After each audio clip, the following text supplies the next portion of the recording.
Hello guys, welcome to our channel. आज की इस वीडियो में हम एक्सरसाइज 1.3 को सॉल्व करने वाले हैं। तो चलिए बिना किसी देरी के शुरू करते हैं। क्वेश्चन नंबर 1 कह रहा है write the following in decimal form and say what kind of decimal expansion each has. इसमें डेसिमल एक्सपेंशन इसका करना है और बताना है कि ये डेसिमल एक्सपेंशन टर्मिनेटिंग है या नॉन टर्मिनेटिंग है। तो चलिए इसे यहाँ समझते हैं। फर्स्ट क्वेश्चन का फर्स्ट पार्ट कह रहा है 36/100। इसका डेसिमल एक्सपेंशन मतलब कि 100 को डिवाइड करना है 36 से। तो 100 को 36 से डिवाइड करने के लिए यहाँ पॉइंट डालेंगे, यहाँ 0 आ जाएगा 3 बार में, तो 300। यहाँ पे 0 6 कट गया। यहाँ पर अब 100 आ चुका है तो यहाँ पॉइंट से 0 लगा देंगे क्योंकि ये कम था। अब ये 600 हो गया तो 100 600 ये कट गया। इसका डेसिमल एक्सपेंशन आया 0.36।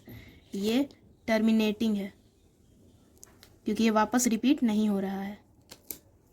फर्स्ट क्वेश्चन के सेकंड पार्ट में 1/11 है, तो इसको करने के लिए 11 को 1 से डिवाइड करेंगे। तो 11 ज़्यादा है और 1 कम है तो यहाँ पर पॉइंट लगा देंगे। ये 0 अभी भी ये कम है तो यहाँ एक और 0 लिख के यहाँ एक और 0 लगा देंगे। ये 100 हो गया। 100 के बाद 11 9 99 कट गया 1। अब यहाँ पर ये वापस ये रिमाइंडर वही आ गया 1। यहाँ 1 से स्टार्ट किए थे और फिर से 1 आ गया। इसका मतलब कि ये नॉन टर्मिनेटिंग हो गया। ये ऐसे ही अब रिपीट होते रहेगा, नॉन टर्मिनेटिंग।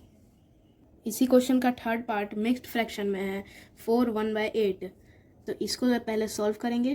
तो 8 × 4 + 1 बाय में 8 इज इक्वल टू 8 4 ज़ा 32, 32 + 1 33/8। अब इसको 8 से 33 को डिवाइड कर देंगे।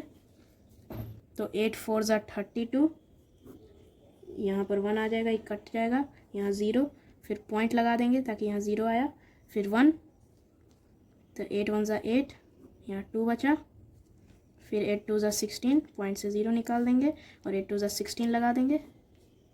16 तो यहाँ 4 बच गया, यहाँ 4 बच गया तो 8 5 ज़ा 40, यहाँ पॉइंट से 0 लगा देंगे और यहाँ 40 कट जाएगा, यहाँ 40 से ही कट जाएगा। ये कट जाने के बाद इसका मतलब कि एक टर्मिनेटिंग है, तो ये टर्मिनेटिंग हो जाएगा क्योंकि इसका डेसिमल एक्सपेंशन पूरा हो चुका है और इसका रिमाइंडर 0 है। उसी क्वेश्चन का पार्ट 4 देखते हैं। 3/13 है, इसका मतलब कि 13 को 3 से डिवाइड करना है।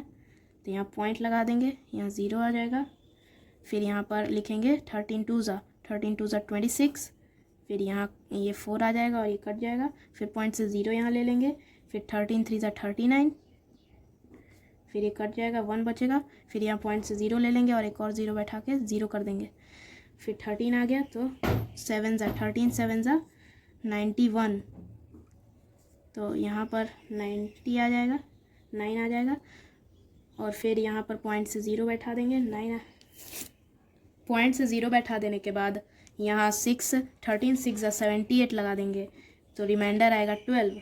यहाँ पॉइंट से 0 बैठाएंगे, फिर यहाँ 9 39 ज़ा 117 लगा देंगे और यहाँ पर आ जाएगा 3 और ये कट गया। यहाँ पर 3 आया, इसका मतलब कि अब ये जहाँ से हम स्टार्ट किए थे वहीं पर ये एंड हो गया, तो रिमाइंडर सेम है, यानी कि अब ये रिपीट होते रहेगा। इसका मतलब कि ये नॉन टर्मिनेटिंग है, टर्मिनेटिंग। फर्स्ट क्वेश्चन का पार्ट 5 में 2/11 दिया हुआ है, इसका मतलब कि 11 को 2 से डिवाइड करना है। यहाँ पर पॉइंट लगा देंगे तो 0 और फिर यहाँ पर 20 आ जाएगा, तो 11 1 ज़ा 11, ये कट जाएगा और ये 9 आ जाएगा, फिर पॉइंट से 0 और 11 8 ज़ा 88, तो यहाँ पर फिर 2 ही आ गया, जहाँ से हम स्टार्ट किए थे वही नंबर आ गया। इसका मतलब कि नॉन टर्मिनेटिंग हो गया।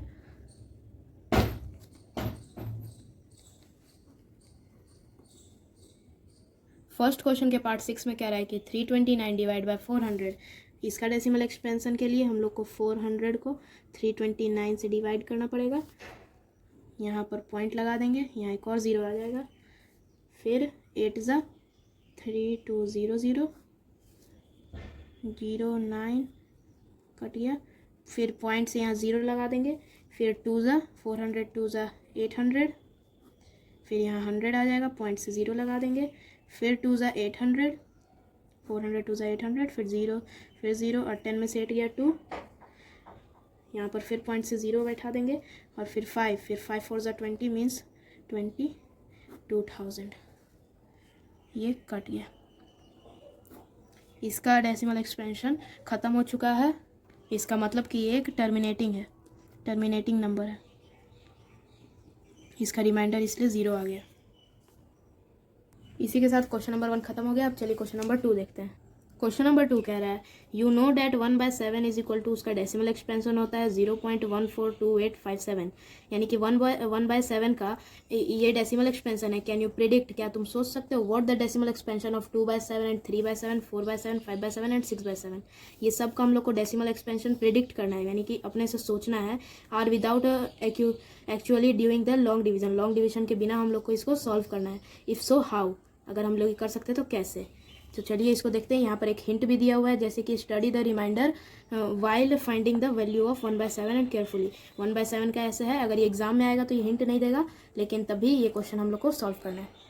क्वेश्चन नंबर 2 में गिवन है 1/7 का डेसिमल एक्सपेंशन है 0.142857। ये रेकरिंग है, इसका मतलब कि बार बार रिपीट होते जाएगा, यानी यही नंबर बार बार आएगा। तो इसके लिए हम लोग एक तरीका लगा सकते हैं, जैसे 2/7 को हमको फाइंड करना है। ये पहला पार्ट कर लेते हैं। 2/7 को हमको फाइंड करना है, तो जब 1/7 का दिया तो इसको 2/7 को ऐसे लिख सकते हैं ना, 2 × 1/7। तो इज इक्वल टू, जब हम लोग को इसका एक्सपेंशन डेसिमल एक्सपेंशन दे ही दिया है तो 2 से इसको इंटू कर देंगे, 2 × 0.142857। अब जब इसको इंटू करेंगे तो आंसर आएगा, 7 2 ज़ा 14 का 4 1 कैरी, 5 2 ज़ा 10 1 11 का 1 कैरी, 8 2 ज़ा 16 1 17 का 7 1 कैरी, 2 2 ज़ा 4 1 5, फिर 4 2 ज़ा 8 और 2 1 ज़ा 2.0। ये है आंसर। ये 2/7 का डेसिमल एक्सपेंशन है बिना लॉन्ग डिवीज़न के। इसी का पार्ट 2 है।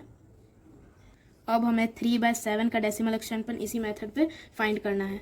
तो इसका ऐसे कर सकते हैं, 3 × 1/7 is equal to 3 × 0.142857 is equal to करके 7 3 ज़ा 21, 21 का 1, 2 कैरी, फिर 5 3 ज़ा 15, 16 17 का 7 1 कैरी, 8 1 ज़ा 8 और 16 तो 24 24 1 25 का 5, 2 कैरी, 3 2 ज़ा 6 7 8 4 3 ज़ा 12 का 2 1 कैरी, और 3 1 ज़ा 3 1 4।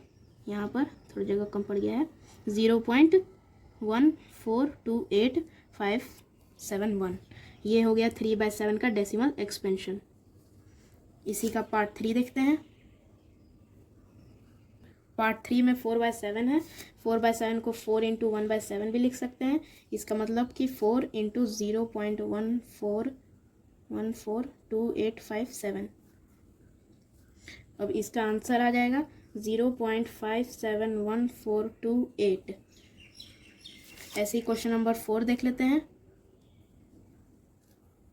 पार्ट 4 में 5/7 को कहा है, तो 5 × 1/7 इज इक्वल टू 5 × 0.142857 के ऊपर बार इज इक्वल टू, अब इसको इससे इंटू कर देंगे तो आंसर आएगा 0.714285 बार।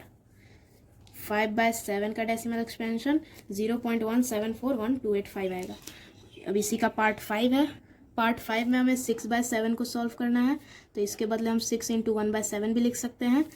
6 × 0.142857 ये 1/7 का वैल्यू है, इसको 6 × इसका आंसर आएगा 0.857142।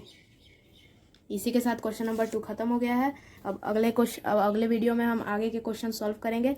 तब तक के लिए bye bye. Thank you for watching.